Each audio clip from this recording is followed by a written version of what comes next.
Alrighty, so the opening game to kick off the first round matchup of the MLS playoffs is in the books, and I gotta say, as much as I have definitely hyped up in terms of this game being probably the best out of all the first round matchup in the best of three series, yeah, it definitely did not live up to its standards in terms of how we saw in this one. And a part of it is the fact that yeah, I think coming into this game and really heading into this playoff, Inter Miami they know what they need to do. They have to win MLS Cup. The pressure is on them, and in some way, you can even say the backs is against their wall. The fact that they cannot allow another season where they fail after just the first round. And in this game, they definitely show that. But it's also a combination of what in the world happened to Nashville in this game. I mean, this was just a no-show by this team. And you would have thought that after that 5-2 loss that they suffer on decision day, you would have thought that maybe BJ Callahan was going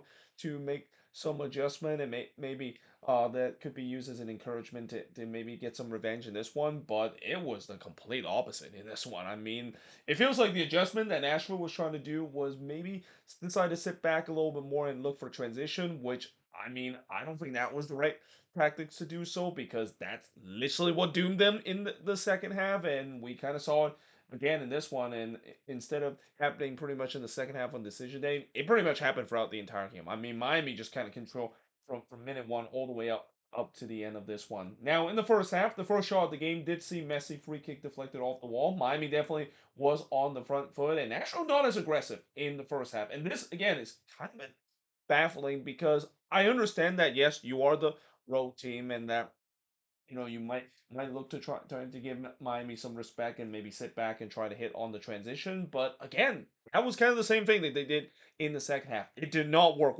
whatsoever. So why did they not decided to come with that aggressive mindset like what we saw in the first half? Because I think what we have also seen before in this season is that we have seen teams that have not been afraid in terms of go at Inter Miami. I feel like more teams should do this. I mean, I understand that you obviously want to give the respect to these Miami players because of the star that they have with the possession. But if you can control the game, we've seen before where when Miami doesn't control the game, they don't really have a plan when that happen because this is not a transitional team. If they don't control the game and able to dictate the plays, they are definitely not as good as what people are. But instead, again, that's not what Nashville then this one they again just kind of sit back trying to hit on the transition, almost like they learned nothing from the problem that they had in the second half of that decision day game. Though they almost went up 1-0. And another thing that I also didn't learn from this game is clinical finishing. How much we said when you play against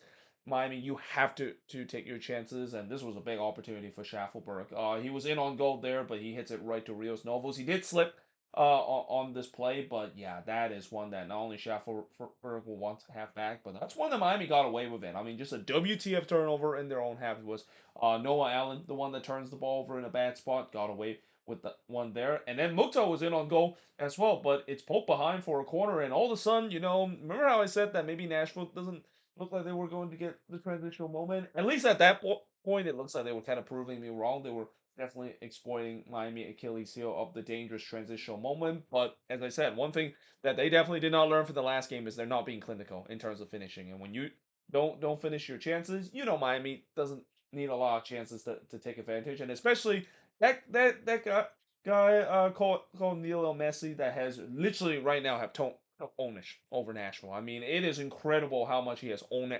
Nashville recently. And after tonight, that's 12 goals that he have scored against Nashville SC in the last 7 games. And here he scored another one.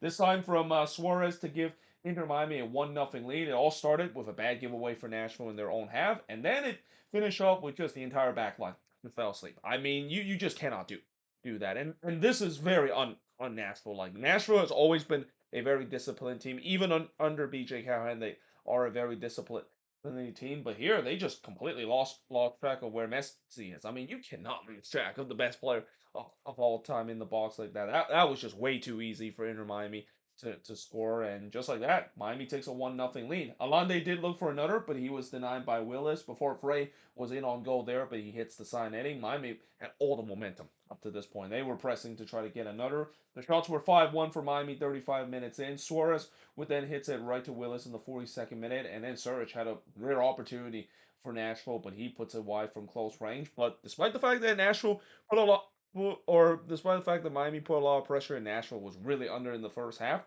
still only a 1-0 deficit heading into the second half. And you think, well, heading into the second half, you haven't played your best half. It feels like they're still suffering the effect from what we saw in the second half in decision. They gave up four unanswered goal to Inter Miami. But you would assume that BJ Callahan is going to make some adjustment in the second half. You would assume that they might come out of their shell a little bit because you can't just keep sitting back when you're down 1-0 when it's kind of been proven throughout this first half. It has not worked whatsoever.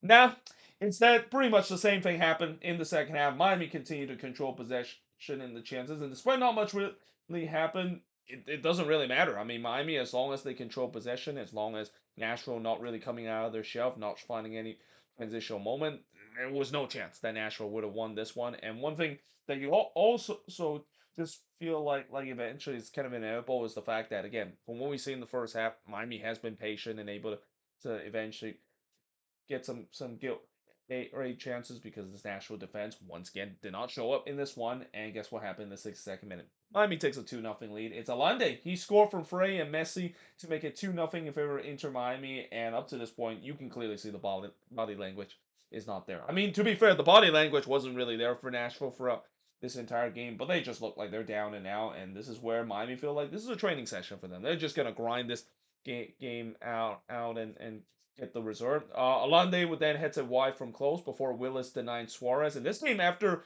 Willis actually came out for the cross trying to punch this own way, but didn't do so, and he actually collided with his own teammate. Keep that in mind because this would be something that would happen again later in this game, and yeah, it would be costly for Joe Willis. Like this national defense is not doing well when even Joe Willis is making a mistake. A guy that has been a very underrated goalkeeper in this league.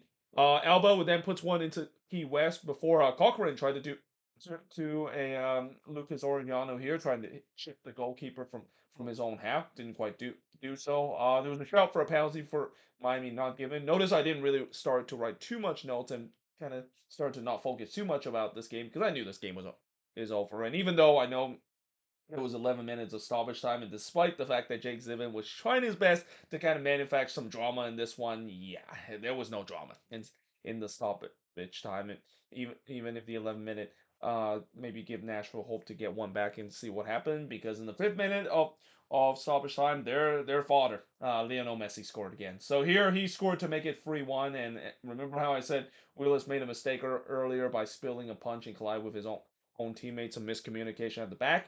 It happened again here. I mean, and this time it was punished. He basically collided with Walker Zimmerman of all player. I mean, yeah, that is just unlike Nashville on the defensive end when Zimmerman and Willis, two of the more short fire player on the defense for this Nashville side, would make mistakes like that. And yeah, Messi wasn't going to miss that one. I mean, that's probably the easiest goal that he'll score against Nashville, and probably one of the easiest goal he'll ever score in his career. After the spillage there. On the other end, the post would deny Surridge, which just kind of sums up Nashville night, even when it seems like there may be a glimmer of hope of chances going. They're just not there. I mean, both Surridge and Mukhtar had a really quiet game up to this point. Though Mukhtar did score in the 11th minute off of a great free kick as well, but really just a footnote to this game because this game was all wrapped up to this point. Miami gets the 3-1 win. They take a 1-0 lead in the best of three series. The shots in this one, 13 shots for the 7 that Nashville has, 3 shots on York for the 6 that Miami has, 3 shots off target for the 2 that Nashville has, no shots on block for the 3 that Miami has, and possession-wise, 54% possession compared to 46% possession that Nashville has in this game. And I'm just going to assume that game 2 in this best of three series is going to be a lot different than what we saw because there is got to be no way the fact that Nashville would do the same thing that they did in this game heading at home. If you're BJ Callahan, you simply just got to be more aggressive and not afraid. It just feel like in this game they just kind of play scare against Inter Miami. And when you play scare against Inter Miami, it doesn't usually work out. In fact, almost 99 out of 100 time when you try to play scare and you you let Miami dictate the game, yeah, this is kind of the resort to do so because if they don't, this is going to be an early playoff exit, and this is one that will kind of even disappoint myself as well because, like I said, I was really hoping this was going to live up to his potential, and I even said that both of these teams look like they could be MLS Cup contender. And it's such a shame the fact that one of these MLS Cup contenders is going to bow out after the first round. But in this game, it just feels like one team is definitely an MLS Cup contender, that is Inter Miami, and the other that is Nashville. Just, I mean, I don't know what's going on with Nashville. This team just in these last two games against Miami. I mean, I know they have had their issue against Miami, and I mentioned the head-to-head record. Miami has pretty much owned Nashville. Now 10 games unbeaten against Nashville SC, but they need to sort things out because if they don't do so in game number two, then they're out of the playoffs, and it will be such a disappointment, even if they won the U.S. Open Cup this year. But for Inter Miami, again, the thing I will say about Inter Miami, as dominant that this performance is, and as happy as their fans should be, there's definitely that concern, the fact that they still need to get the job done in game number two, and I think that they're the other thing that if you're in Miami that you got to be careful is that you do not want to have this heading back to Chase Stadium for game number three because what we saw last year when Inter Miami was playing against Atlanta. Remember game number one in that game where Inter Miami pretty much dominated against Atlanta. If it wasn't for Brad Guzan, that game would have been more ugly. Well, the next two game it didn't go so well for this Inter Miami team. So I think heading into the next game, as important it is for Nashville to win the next game because they're pretty much facing elimination at home. It's probably even as important for Miami as well because they do not want to get to game number three. They do not want to have the PTSD of what happened last year's as well. So yeah, it's gonna be very interesting to see how game two is going to be. And I promise that I hope this is going to be much better than what we saw in this one. I mean, it's kind of the sad to see the fact that this was just kind of so one-sided like that. I mean, all credit has to go with Miami. They definitely showed up in this one, but I'm just disappointed of how Nashville played in this one. And I'm not even a Nashville fan, but I'm just kind of disappointed the way that not only they didn't show up in this one, but whatever BJ Callahan did to try to prepare his team and try to change the tactics, it just did not work whatsoever in this game at all. But either way, hope you guys enjoyed this video. If you do, make sure to leave a like, smash the subscribe button. Let me know in the comments below what do you think of this game. We're not gonna have the playoffs of the first round, at least game one, until Sunday. Again, I don't know why that is the case. This is just kind of a stupid schedule once again by MLS, which is I'm not surprised that that's the case. They tends to be a little bit stupid when it comes to their scheduling the playoffs. The fact that Saturday was a great opportunity to have a lot of games, and the fact that they didn't decided to choose that and schedule all the game on Sunday and then schedule games on Monday as that. Go figure. In terms of this wacky playoff schedule, and you wonder why people don't take the playoffs seriously and why fans are once again going to lose interest in terms of the playoff, both the ratings and also the attendance as well. But either way, hope you guys enjoyed this video, and I will see you guys next time.